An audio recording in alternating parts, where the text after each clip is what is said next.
السلام علیکم ورحمۃ اللہ وبرکاتہ۔ الحمد للہ رب العالمین والصلاة والسلام علی سید المرسلین، اما بعد فاعوذ باللہ من الشیطان الرجیم، بسم اللہ الرحمن الرحیم۔ برادران عزیز و معزز خواتین، آج کی اس نشست میں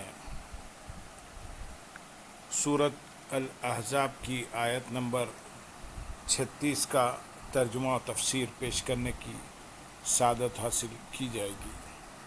وما كان لمؤمن ولا مؤمنة إذا قضى الله ورسوله أمرا أن يكون لهم الخيرة من أمرهم ومن يعص الله ورسوله فقد ضل ضلالا مبينا۔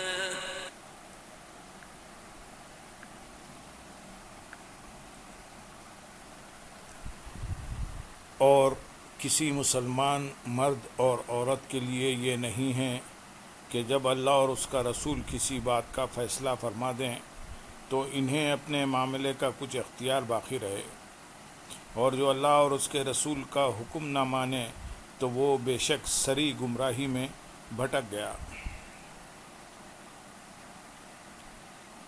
اس آیت کا شان نزول یہ ہے کہ مفسرین فرماتے ہیں کہ حضور سید المرسلین صلی اللہ علیہ وسلم نے اسلام کا سورج طلوع ہونے سے پہلے حضرت زید بن حارثہ رضی اللہ تعالیٰ عنہ کو خرید کر آزاد فرمایا اور انہیں اپنا منہ بولا بیٹا بنا لیا تھا۔ حضرت زینب بنت جہش رضی اللہ تعالیٰ عنہ جو حضور اقدس صلی اللہ علیہ وسلم کی پھوپھی امیمہ بنت عبد المطلب کی بیٹی تھی، سرکار دو عالم صلی اللہ علیہ وسلم نے انہیں حضرت زید رضی اللہ تعالیٰ عنہ سے نکاح کا پیغام دیا۔ شروع میں تو یہ اس گمان سے راضی ہو گئیں کہ حضور اکرم صلی اللہ علیہ وسلم نے اپنے لیے پیغام دیا ہے، لیکن جب معلوم ہوا کہ حضرت زید رضی اللہ تعالیٰ عنہ کے لیے رشتہ طلب فرمایا ہے تو انکار کر دیا اور عرض کر بھیجا کہ یا رسول اللہ صلی اللہ علیہ وسلم، میں حضور کی پھوپھی کی بیٹی ہوں، اس لیے ایسے شخص کے ساتھ نکاح پسند نہیں کرتی۔ ان کے بھائی حضرت عبداللہ بن جہش رضی اللہ تعالیٰ عنہ نے بھی اسی بنا پر انکار کیا۔ اس پر یہ آیت کریمہ نازل ہوئی اور اسے سن کر دونوں بہن بھائی راضی ہو گئے، اور حضرت زینب رضی اللہ تعالیٰ عنہ کا حضرت زید رضی اللہ تعالیٰ عنہ سے نکاح ہو گیا۔ اس آیت سے تین باتیں معلوم ہوئی۔ ایک، آدمی پر رسول کریم صلی اللہ علیہ وسلم کی اطاعت ہر حکم میں واجب ہے۔ دوسری، حضور پرنور صلی اللہ علیہ وسلم کا حکم اللہ تعالیٰ کا حکم ہے، اور نبی کریم صلی اللہ علیہ وسلم کے مقابلے میں کوئی اپنے نفس کا بھی خود مختار نہیں۔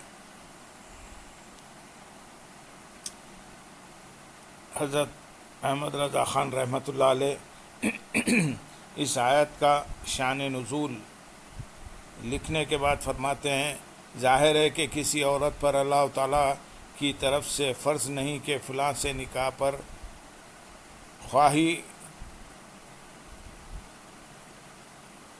راضی ہو جائے، خصوصاً جب کہ وہ اس کا کفو یعنی ہم پلہ نہ ہو، خصوصاً جب کہ عورت کی شرافت خاندان کواکب سریہ یعنی سریہ ستاروں سے بھی بلند و بالا تر ہو۔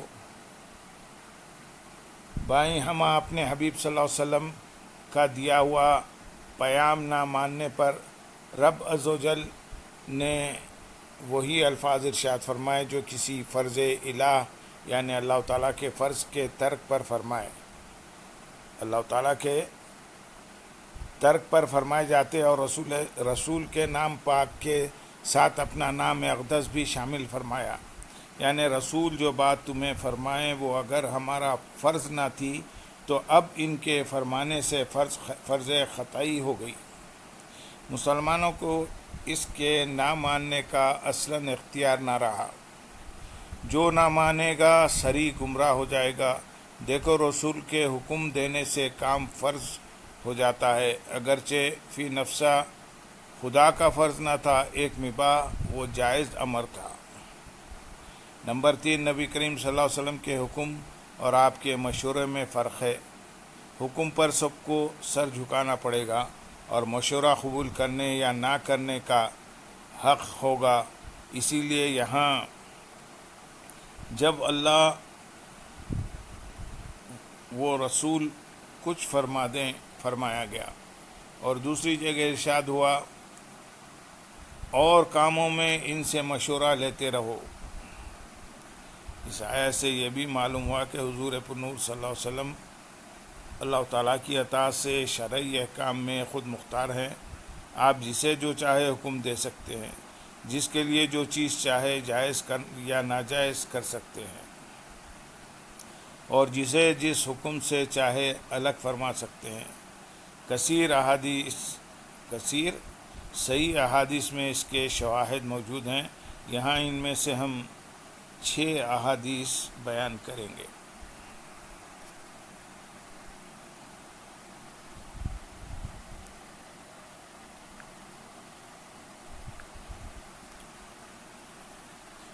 نمبر 1، جب حرم مکہ کی نباتات کو کاٹنا حرام فرمایا گیا تو حضرت عباس رضی اللہ تعالیٰ عنہ کے فرض کرنے پر اصغر گھاس کاٹنے کو حضور پرنور صلی اللہ علیہ وسلم نے جائز فرما دیا۔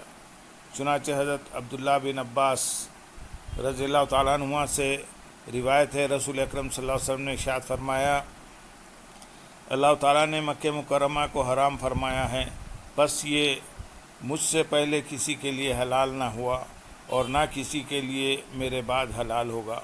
میرے لیے بھی دن کی 1 ساعت حلال ہوا، نہ اس کی گھاس اکھاڑی جائے، نہ اس کا درخت کاٹا جائے، اور نہ اس کا شکار بھڑکایا جائے، اور اعلان کرنے کے علاوہ اس کی گری ہوئی چیز نہ اٹھائی جائے۔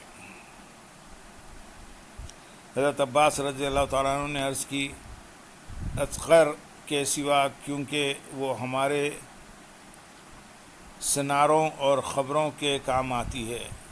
ارشاد فرمایا، چلو اصغر کے سوا دوسری گھاس نہ اکھاڑی جائے۔ نمبر 2، حضرت ابو ہریرہ رضی اللہ تعالیٰ عنہ کے لیے 6 مہینے کے بکری کے بچے کی قربانی کر لینا جائز کر دیا۔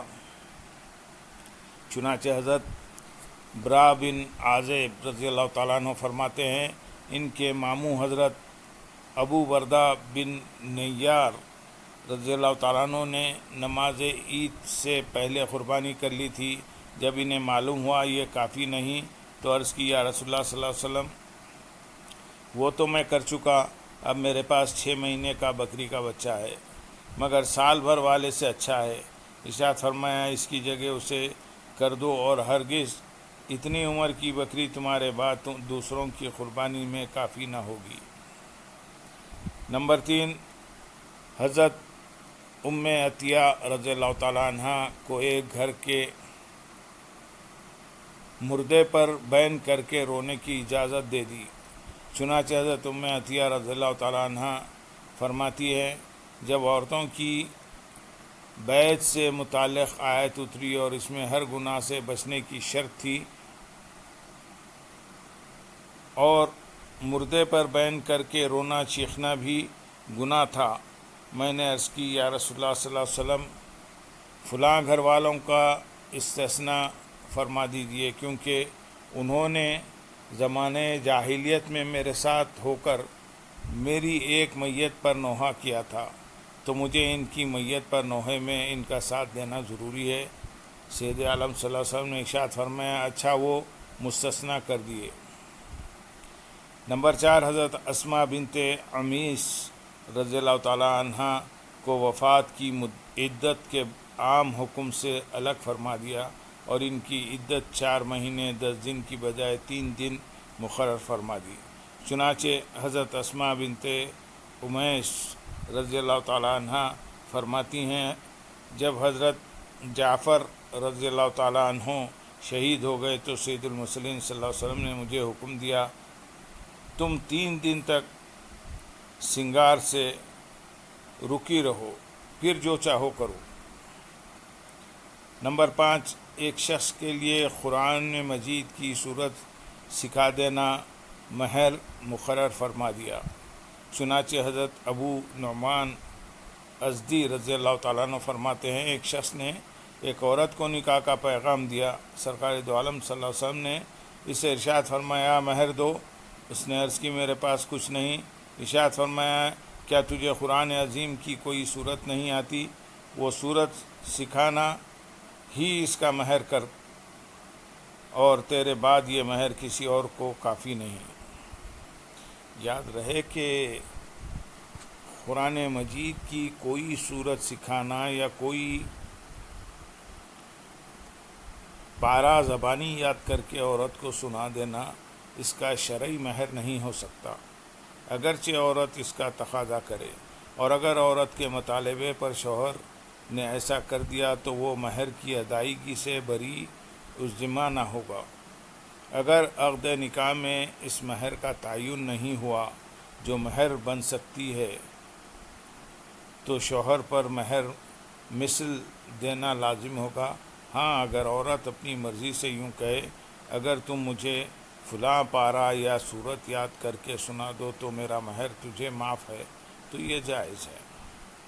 نمبر 6، حضرت خزیمہ رضی اللہ تعالیٰ عنہ کی گواہی ہمیشہ کے لیے 2 مردوں کی گواہی کے برابر فرما دی۔ چنانچہ حدیث پاک میں ہے کہ سرکار دو عالم صلی اللہ علیہ وسلم نے ایک اعرابی سے گھوڑا خریدا، وہ بیچ کر مکر گیا اور گواہ مانگا۔ جو مسلمان آتا اعرابی کو جھڑکتا کہ تیرے لیے خرابی ہو، رسول اللہ صلی اللہ علیہ وسلم حق کے سوا کیا فرمائیں گے، مگر گواہی کوئی نہیں دیتا کیونکہ کسی کے سامنے کا واقعہ نہ تھا۔ اتنے میں حضرت خزیمہ رضی اللہ تعالیٰ عنہ بارگاہ میں حاضر ہوئے اور گفتگو سن کر بولے میں گواہی دیتا ہوں کہ تو نے حضور اقدس صلی اللہ علیہ وسلم کے ہاتھ گھوڑا بیچا ہے۔ رسول اللہ صلی اللہ علیہ وسلم نے ارشاد فرمایا تم تو موقع پر موجود نہیں تھے، پھر تم نے گواہی کیسے دی؟ عرض کی یا رسول اللہ صلی اللہ علیہ وسلم میں حضور کی تصدیق سے گواہی دے رہا ہوں، اور ایک روایت میں ہے کہ میں حضور اکرم صلی اللہ علیہ وسلم کے لائے ہوئے دین پر ایمان لایا ہوں اور یقین جانا کہ حضور حق ہی فرمائیں گے۔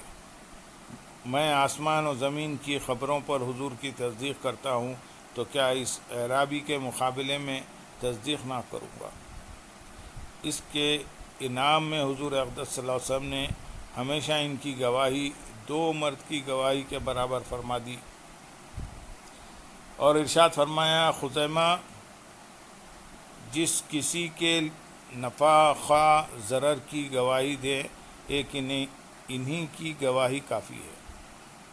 شرعی احکام میں سید المرسلین صلی اللہ علیہ وسلم کے اختیارات سے متعلق بہترین معلومات حاصل کرنے کے لیے فتوی رضویہ کی 30ویں جلد میں موجود احمد رضا خان رحمۃ اللہ علیہ کے رسالے کا مشاہدہ فرمائیں۔ اللہم صلی علی سیدنا محمد وعلی آل سیدنا محمد وبارک وسلم، وآخر دعوانا الحمدللہ رب العالمین۔ سبحان ربک